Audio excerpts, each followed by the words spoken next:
Hello, everyone. Welcome to Snap Take. I'm Glazer of the Snap Judgments podcast, and we're going to do a quick one for you today. Reason we're going fast today is I just got back from The Flash, and it's kind of late at night. Um, it was a really solid movie. It did a lot to subvert tropes. It had a lot of really cool cameos. It's a good superhero movie. Not sure how I feel about having seen it, given the lead's history, but my wife surprised me with the tickets for Father's Day, so she didn't really realize what was going on, and we saw it, and it was good for what it was. All right. That said, quick flash review out of the way.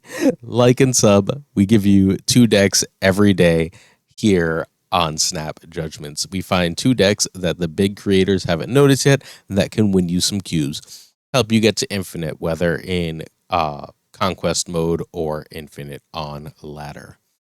Need a quick favor in addition to this? I want you to go check out the Marvel Snap Zone YouTube. The next episode of the Snap Judgments podcast, the official Marvel Snap Zone podcast, has released. We had Doug Pye and Savage Yeti on it. Check it out. It's a great episode. We had a ton of fun talking about the patch and why and how all the 2-drops in the game are getting crazy buffed lately. All right, enough of this. Let's talk decks. That's what you're here for. The first deck, this is WWLos Bunce deck. WWLos is coming on the cast soon, by the way. WWLos is a phenomenal player. The original Doom Wave, back when Wave did what it used to do when you could play 2 cards on turn 6 by not spending extra energy. WWLos made the original Doom Wave. He's even credited in the in-game app as like when he refined Doom Wave, because since he created it, it was like his build. He makes a lot of really great builds, some of the best builds in the game. Well, WWLos posted yesterday, he has gone 30-0. You didn't mishear that. The man has some time on his hands. 30-0 in Conquest Gold with this deck. A lot of it's fairly self-explanatory. Kitty Pryde, Iceman, Angela, Hitmonkey, Falcon, Mysterio, Bishop, and Beast are your standard bounce cards. So we're not going to talk about those in too much detail. We're instead going to talk about the 4 tech choices. The first of these is America Chavez. The most important thing you can do in this deck is hit an early Kitty Pryde. The whole deck changes. It sings when you see that early Kitty Pryde. America increases your chance to see that the first couple turns of the game.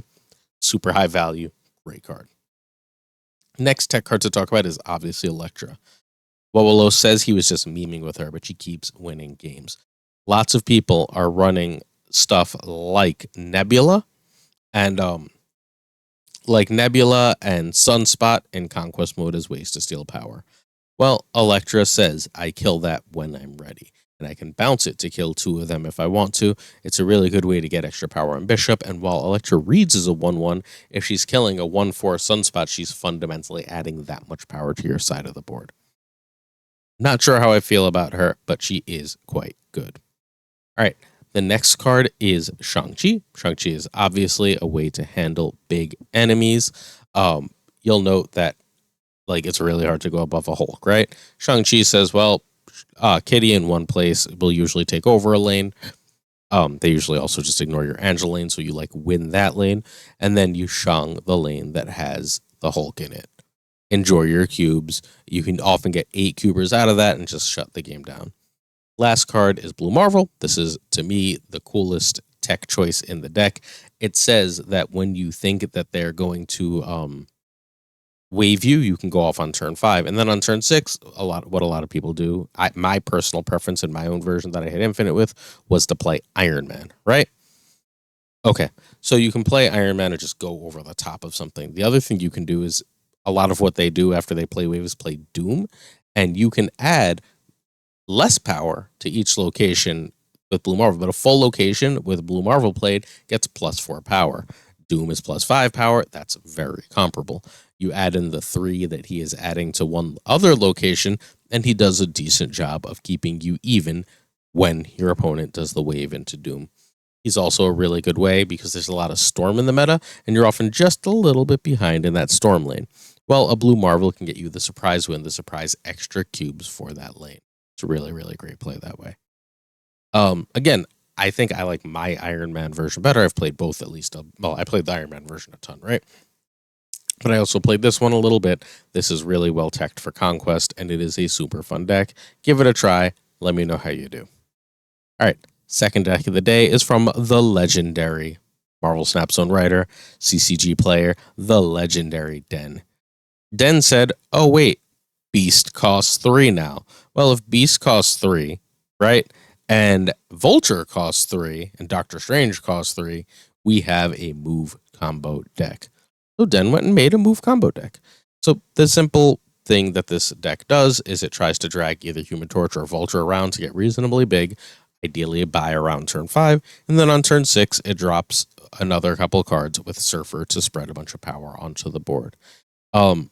Ideally, you're getting a move going on around turn 3 so that you can get up 3-drop and Miles on turn 4. And if that 3-drop on turn 4 is something like Vulture, if that is played second, you can then play Ghost Spider or Cloak on 5 to really, or Doctor Strange to really power that up. There's one direct tech piece in this deck that is Rogue. That is honestly the card I would change right now. I'm not 1,000% sure what for. You don't really want Killmonger with Torch, right? You don't really want it to be Shadow King with all the different ways your deck is getting pumped.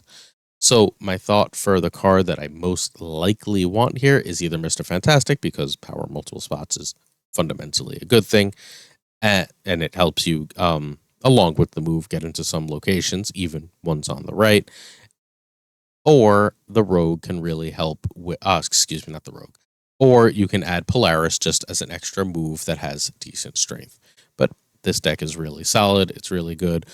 Be careful with your Brood. It can fill up a lane when you're not ready, but basically everything else works. All right. That's today's Snap Take. I'm going to be back with a quickie, probably a 1-decker on either Saturday or Sunday, so keep your eyes peeled for that. I also have articles coming out on Marvel Snap Zone both later today and tomorrow, so make sure you check those out, and a video on Marvel Snap Zone going up very likely on Sunday. So please check all that out. Don't forget the podcast, and we'll see you soon for another Snap Take. Appreciate the support.